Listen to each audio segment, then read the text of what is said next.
Welcome back to another episode of Building a West Coast Drive, a Triple Helix Robotics instructional video series.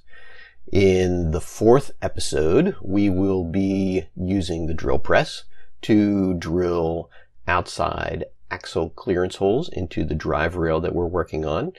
The skills that we're going to learn are marking out and center punching holes so that we can go off of those center punched locations. We're going to use the drill press to drill the holes, and then we're going to deburr the holes that we've drilled. This video shows us drilling these holes with a spiral drill bit. We're not real happy with how these turn out, so we are going to be making another video in the near future, a Triple Helix tech tip video, where we will be experimenting with various different kinds of methods and tools to make these holes to find out which one works best. But for now, we're going to use what we've got. So let's go ahead and get started.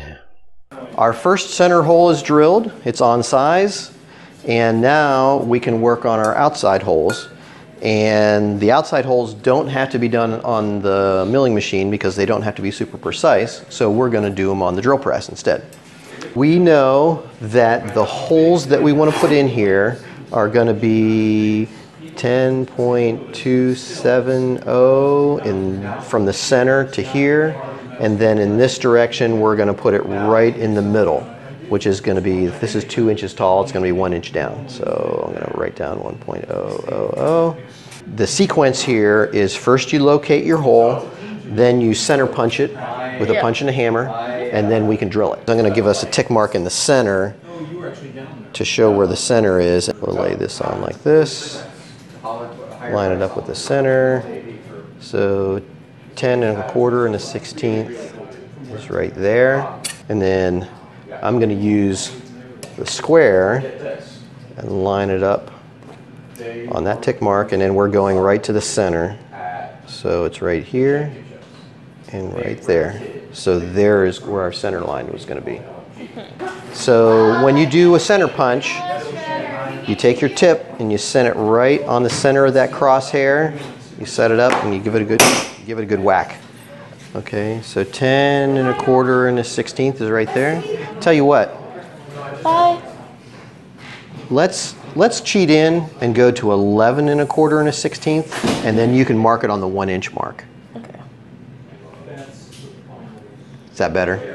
Yeah, okay. If you use this, I have this square set so that this 4 inch mark is right lined up with the fence. So if you set it on here and slide it up there, the 1 inch mark is going to be in the right spot. And then you can just make a slide this way and a tick mark that way. Yep.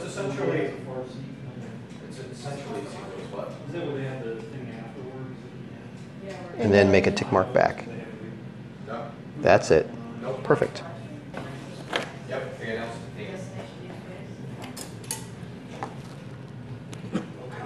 No, they did. It's called destination. Got to make it hard. Got to really make a big dimple in there. Oh, wait here. So when you're hammering, you don't put your finger like this. You wrap your hand around it and you hit it.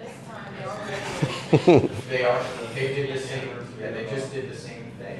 There you go. Now we've got our 2 dimple marks, and we can go to the drill press and drill. We'll use a smaller drill, like maybe, let's say 3/16 or so, to go all the way through, and that'll transfer from the top to the bottom. Then you'll punch through the top with your 1/2 inch center drill, and then finish it out with the big clearance drill. Then we'll flip it over and do the other side. Okay. So we'll end up doing sort of 4 holes total. Okay. But they'll be located by that first one that goes through. I want this one.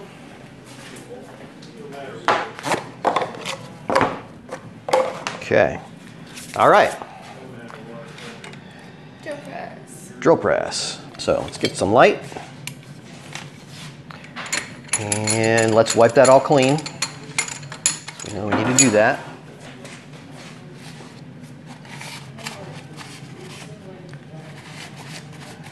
Okay.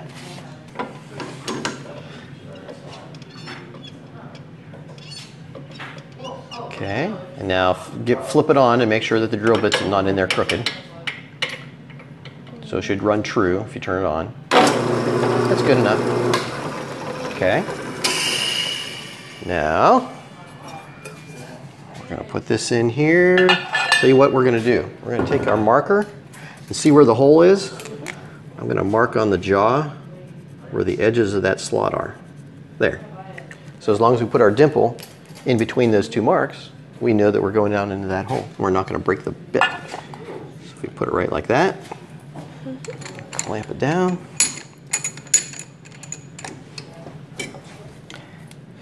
Okay, then use your cranks to get that dimple right under your drill bit. Okay, I think you got it. Let me grab the WD-40 like last time. Whenever I'm working on aluminum, I always like to just use a little WD-40 for lubrication.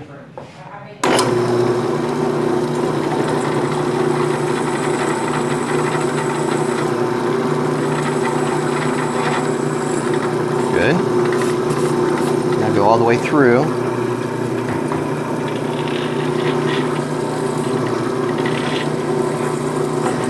Good. Awesome. Okay, now we're going to keep it right like that. Don't move anything. And we should be able to loosen this up, flip it around, and since we chose to put this in the exact center of the part, this should go right in here. Go ahead and drop that drill bit down. Now we should be able to set, it should be right in the right spot, as long as I can slide it this way. Go ahead and drop it down until it goes in the dimple. Hold it for me. Is that right? It's a little off. Which way does it need to go? It's, let's see. Alright, that's good. Okay, hold it. Okay. Come down a little bit. Is that right? Mm-hmm. Okay. Wait, stop. Okay, go ahead.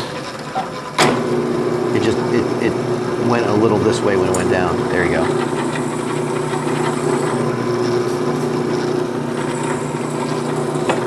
Nice.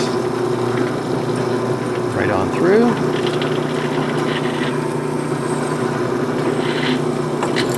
Good. Okay. Now, you should be able to take that drill bit out, put this one in. And you do that without moving your part so that you can go into the exact same spot. Only going through one side, right? Yes. Okay. We're going through the top side first.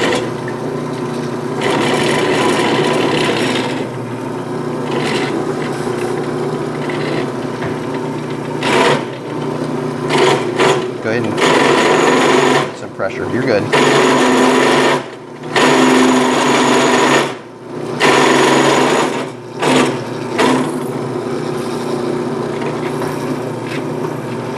Good. Okay. And flip it around, or flip it over, I should say.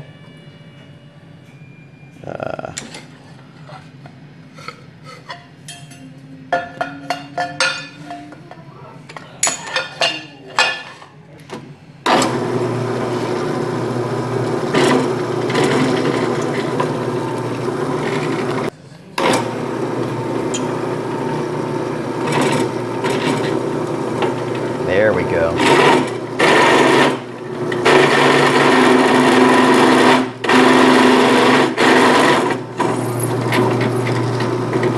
Good.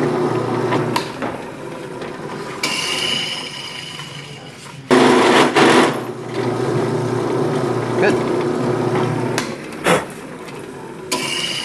All right. Now we get to move to the big bit. Yeah. If you thought it was rattling before, just wait. Make sure you get that really tight.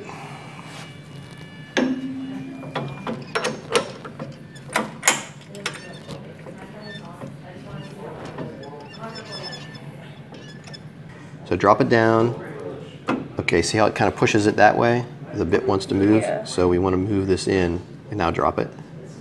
There we go. Okay, now we spin it this way and drop it and see if it wants to move in this direction. Go slow.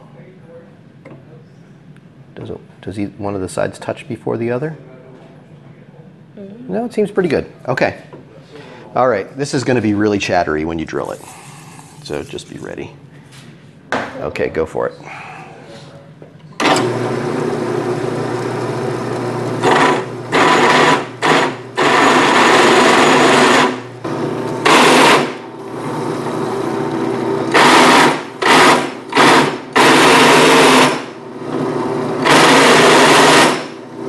You're good. Okay. One drive rail. That's how you put the big holes in. You can see that using the milling machine is better than using the drill press from a usability standpoint. But some teams don't have milling machines, so they got to use what they got. So You want me to it's possible. the holes? Yeah. Now she's going to use a deburring tool to clean the edges off of these holes. Right now there are burrs on them, and you can use that scraper tool to clear those off. If you put pressure on it and you go around slow, see how it takes a curl off? Like that? That curl is the chip. There, and you've only got to do it once, and now it's smooth. So if you flip, go like this. It takes a little bit of practice to put pressure on it just the right way. That nice chip comes off. All right, we're done.